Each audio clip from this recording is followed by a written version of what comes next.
저는 누군가에게 제 이야기를 잘하는 성격은 아니지만 익명이라면 왠지 좀 편하게 말을 할 수 있을 것 같아요. 많이 힘든 삶을 살아왔지만 시간이 지나 보니 스스로 대견하다고 느껴지기도 하고 일상 속에서 여러 가지 만남들을 겪으면서 인생은 그래도 살만하다고 느끼고 있습니다. 결코 살만해서가 아닌 많은 풍파를 겪고 하는 말이니 조금은 진실되게 들려질까요? 저와 동생들은 어릴 적 지방에서 아빠 없이 엄마와 넷이서 살았어요. 엄마는 지병을 갖고 계셨지만 저는 그때 맞이이면서도 어렸기 때문에 정확히 얼마나 심각하고 아픈 병인지는 잘 몰랐고요. 아빠는 어린 우리를 두고 일찍 자취를 감춰버려서 행방을 알 수 없었고 엄마 혼자 힘든 몸으로 우리 남매들을 키우게 되셨어요. 당시 저는 고등학생이었고 동생들은 초등학생이었기 때문에 꽤 터울이 있었는데요. 늘 우리 집 분위기는 어두웠었고 엄마는 방 한켠에서 기침을 하면서 겨우겨우 몸을 일으켜서 집안을 돌보실 정도였어요. 한창 예민한 시기였던 저는 이런 집 상태가 너무 싫었지만 마냥 불평을 하고 있을 수만은 없었어요. 나이 어린 동생들이 부러울 정도로 저는 늘 마음이 외로웠던 것 같아요. 우리를 버리고 나가버린 아빠는 전혀 연락도 되지 않았고 친할아버지, 할머니도 형편이 어렵다면서 엄마의 연락을 피하셨다고 들었는데요. 그런 상황에서 왜 우리들을 낳고 엄마는 저리도 아픈 건지 한편으로는 참 원망스럽기도 했습니다. 그러던 차에 이런 불평조차도 사치라는 것을 깨닫게 되어 저는 정말 세상에 혼자가 되어버린 듯 했어요. 맨날 이게 다 니네 아빠 때문이야 라며 힘든 소리만 하던 엄마로 인해 집에 들어가는 것도 싫어했는데 이제는 그조차도 저는 누릴 수 없게 되었기 때문입니다. 무슨 말이냐 하면 제가 학교에서 수업을 받고 있는데 우리 반 아이들을 비롯해서 모두가 일순간에 굳어버리게 된 일이 있었어요. 갑자기 선생님이 다급하게 뛰어들어오시더니 저를 부르시더라고요. 윤세진, 당장 나와봐. 저를 비롯해 반 아이들은 다 놀라서 일제히 선생님을 쳐다보았고 당시 젊은 나이에 부임하셨던 선생님은 이런 상황이 흔치 않으셨는지 어쩔 줄 모르는 얼굴로 저에게 아주 힘겹게 말을 하시더군요.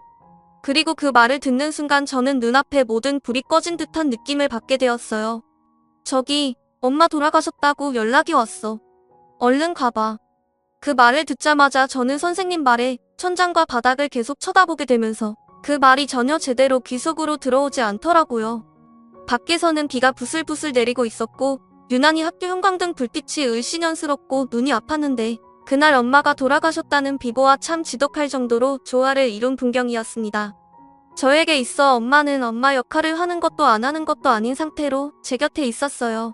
아빠가 우리를 버리고 간 날부터 엄마는 그나마 말이 통하는 저를 붙잡고 늘 그것에 대한 넋두리를 늘어놨었는데 당시 저도 슬펐지만 갈수록 듣기 괴로웠거든요. 그런데다가 합병증과 우울증에 걸려서 엄마는 결국 알아눕게 되었고 자식인 저와 동생들을 제대로 돌볼 수 없는 형편에 이르렀어요. 그렇게 몸져 누운 지 5년째 되던 해 저렇게 허망하게 가버리게 된 것입니다. 눈만 마주치면 아빠에 대한 원망을 늘어놓고 한 맺힌 통곡을 하는 엄마를 볼 때마다 대체 나는 왜 태어난 건지 얼마나 속으로 많이 되물었는지 모릅니다. 그럴 거면 왜 나와 동생들을 이렇게 낳아놓고 그렇게 괴로워하는 건지 엄마한테 한 번쯤은 묻고 싶었어요. 그런 엄마와 지내는 생활이 결코 행복하지 않았지만 엄마조차 이제 없다니 슬픔도 슬픔이지만 이제 정말 혼자서 이 땅을 밟고 서 있어야 한다는 생각에 두려움이 밀려봤어요. 그렇게 멍하니 집으로 걸어 들어갔고 엄마랑 예전에 같이 일도 했었고 제법 잘 지냈던 주인집 이모 덕분에 어찌어찌 엄마의 장례를 겨우 치르게 되었어요. 외갓집 어른들을 오랜만에 만났지만 그렇게 우리 보고 불쌍하다 소리를 해대면서도 이후에 대한 대책은 전혀 고민하지 않는 듯 했어요. 듣고 있자니 정말 화가 나더군요. 결국 저는 못 참고 한마디를 해버렸어요.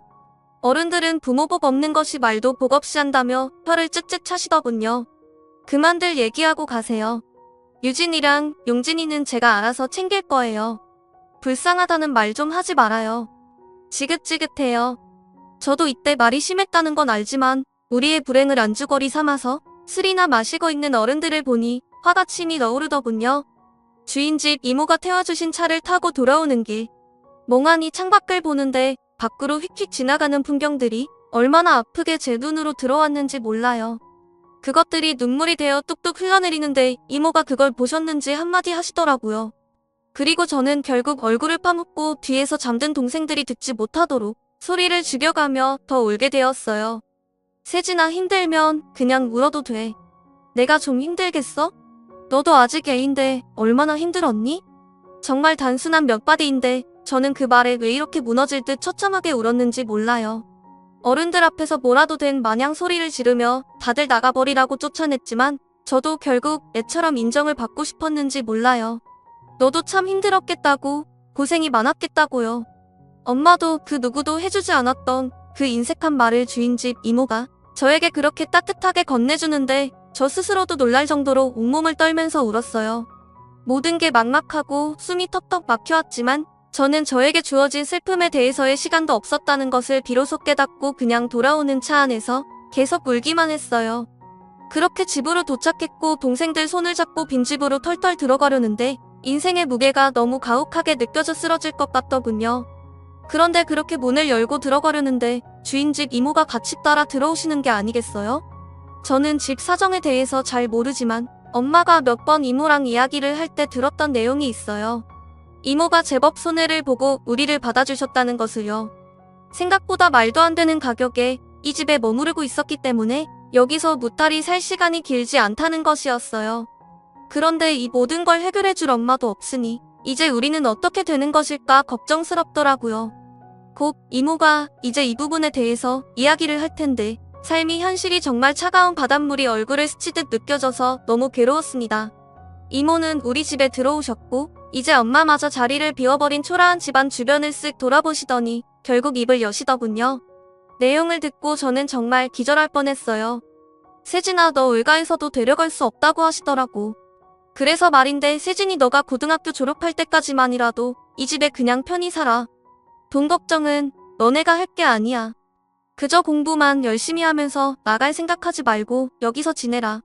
이때 당시 저는 고등학교 1학년이었고 적어도 졸업을 완전히 하려면 2년 정도는 시간이 있는데 그동안 아무것도 안 받고 살게 해주신다는 거였어요.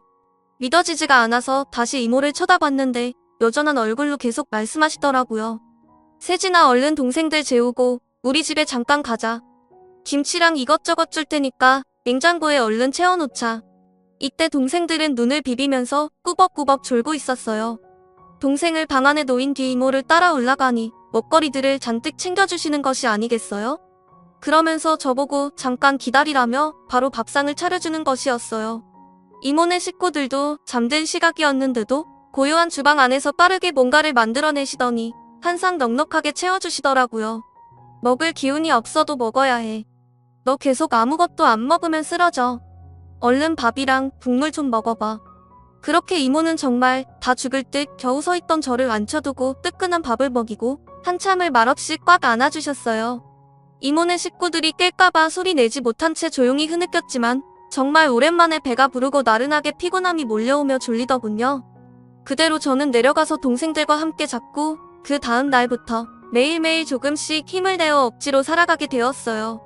그럴 수밖에 없기도 했고요. 이모는 우리를 불쌍히 여기셔서 그랬는지 이틀에 한 번씩은 우리 집에 내려와서 들여다보시기도 하고 새 반찬을 만들어 몇 개의 통에다 가득 담아오시기도 하고 우유와 과자, 빵 등 간식도 꼭 챙겨서 넣어주시더라고요. 그러면서도 이러지도 저러지도 못한 채 매일 시무룩하게 있던 저에게 용돈도 주어주셨어요. 게다가 어쩌다 한 번씩은 집으로 불러서 다 같이 고기를 구워 먹이기도 하는 등 정말 살뜰하고 정 많게 우리 남매들을 챙겨주셨어요. 그렇게 제가 넉넉고 살던 중 그러고 있을 시간이 없다고 정신이 번쩍 뜨이게 해주는 듯한 사건을 겪게 되었어요. 바로 막내 동생 영진이가 학교에서 같은 반 아이들에게 얻어맞고 오게 된 것이었어요. 이유는 딱히 별것도 아니었지만 이 상황에 대해서 말들이 오가고 있는 와중에 엄마도 없이 홀로 있어야 했던 막내를 생각하니 정말 가슴이 찢어질 것 같았습니다. 당장은 주인집 이모가 우리를 돌봐주고 계시지만 이렇게 있으면 안 되겠다는 생각이 들더군요. 저는 가장이자 동생들에게 엄마 역할을 해야겠다는 생각이 들었고 잔뜩 기죽어서 눈치만 보던 동생의 표정에 너무 가슴이 아파 반드시 성공하겠다는 다짐을 했어요.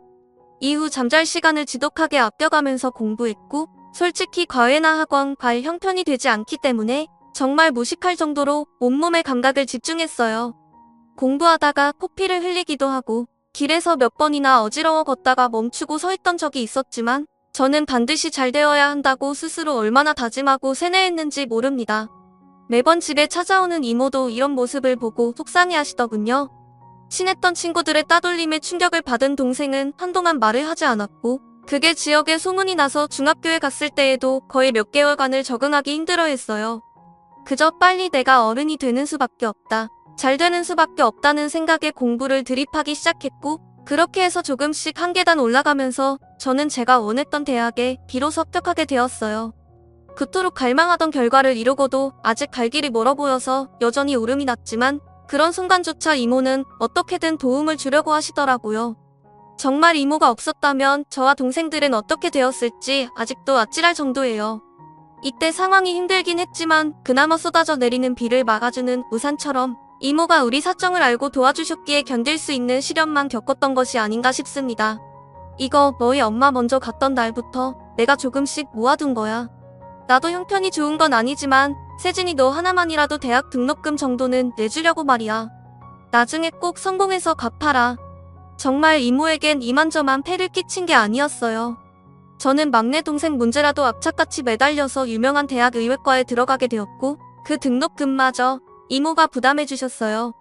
게다가 학교 정착할 때까진 걱정 말고 동생들을 여기 두라고 하셨는데 학교 때문에 서울에 홀로 올라와 보니 공부에 제대로 집중할 수가 없더라고요.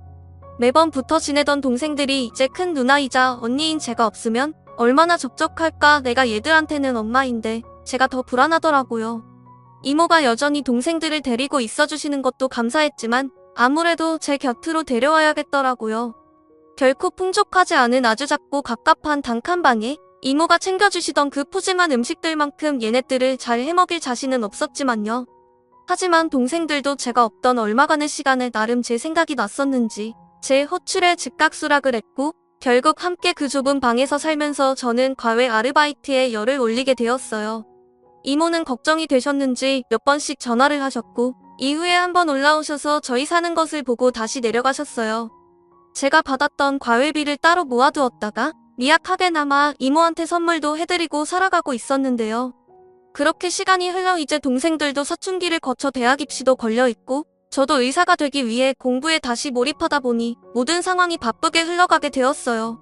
그러다 보니 우리 삶을 사는 것이 바빠서 그렇게 살뜰하게 잘 챙겨주셨던 이모와의 연락도 조금씩 줄어들게 되었고 이모 역시 당시 우리 남매들 또래였던 본인 자식들 학교 문제로 바빠지셔서 서로 소원해지게 되었어요.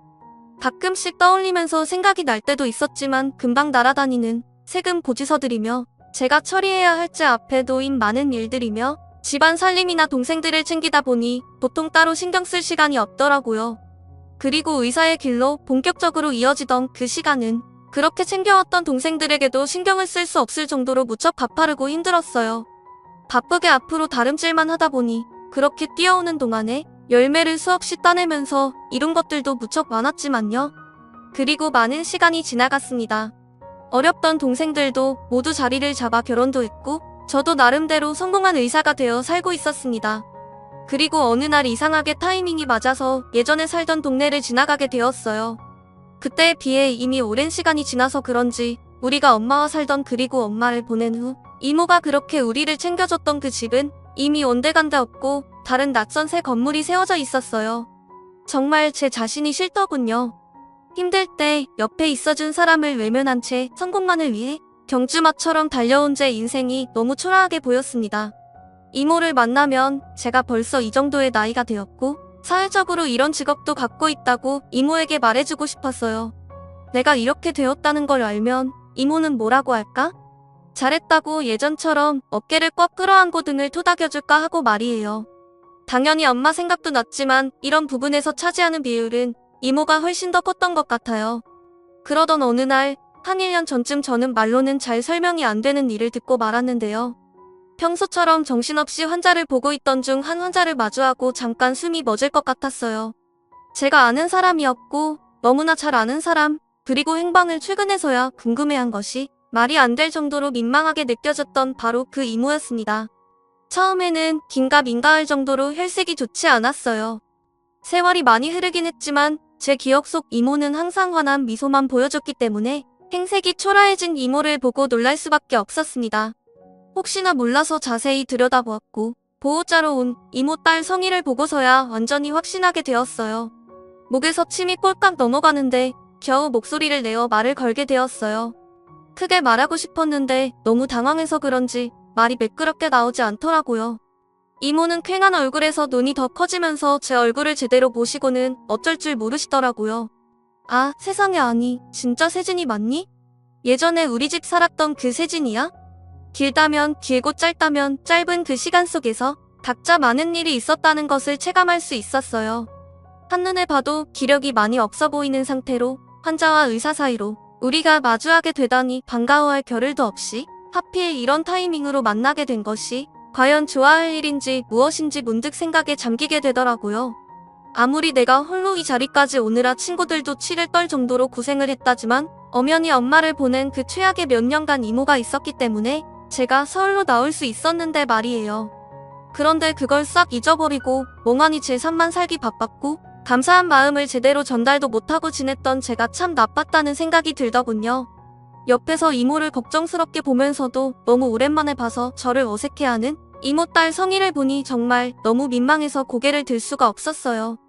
내 동생 또래였던 성희는 착한 이모의 성품을 닮아서 매번 아무런 편견 없이 우리 집에 내려와서 같이 놀아주고 적응하기 힘들어하는 막내를 데리고 책도 읽어주고 학교도 같이 가주곤 했는데 말이에요. 이런 감정에 젖어서 잠깐 근황을 서로 주고받았는데 물으면 물을수록 고개를 들 수 없었어요. 그러던 차에 더 찬물을 끼얹는 듯 정신이 확 들었던 것은 어색한 그날 얘기 중 살펴본 이모의 몸 상태가 일반적이지 않았기 때문이에요.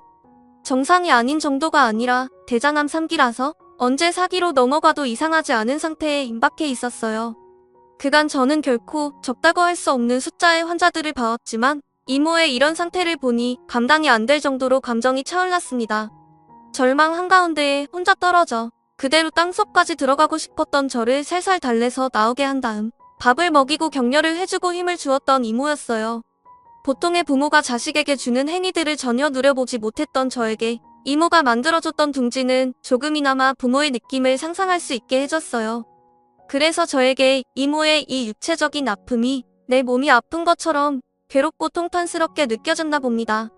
제대로 마음을 전하고 그간의 보답을 할 수도 없이 이런 상황 안에서 서로 마주하게 되었다니 왠지 모르게 저 자신을 그저 무한대로 탓하게 되더군요. 이런 상태를 이모한테 말을 어떻게 해야 하는지 잠깐 숨이 막혀서 말을 멈췄다가 결국 전달할 수밖에 없었어요.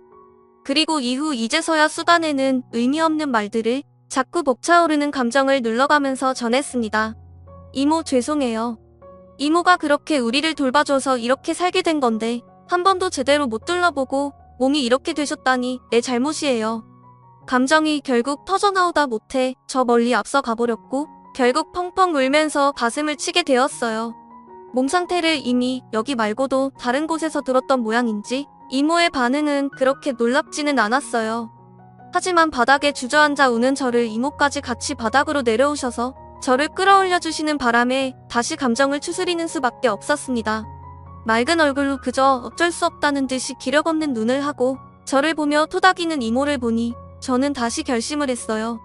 이모의 상태를 어떻게 해서든 바로 잡아야겠다는 마음뿐이었거든요. 하고 싶은 이야기가 많았지만 모든 순서는 이모를 회복시키고 난 뒤에 해야 했어요. 겨우 감정을 추스르고 힘들게 말을 건넸고 이모는 그저 웃을 뿐이었습니다. 이모 우리 조금만 더 힘내봐요. 같이 진짜 잘해봐요. 네? 일반적으로 저는 이렇게 감정이 휘둘리지 않는데 이날은 마치 절벽을 붙잡고 있듯 제가 오히려 이모에게 애원을 하게 되더군요.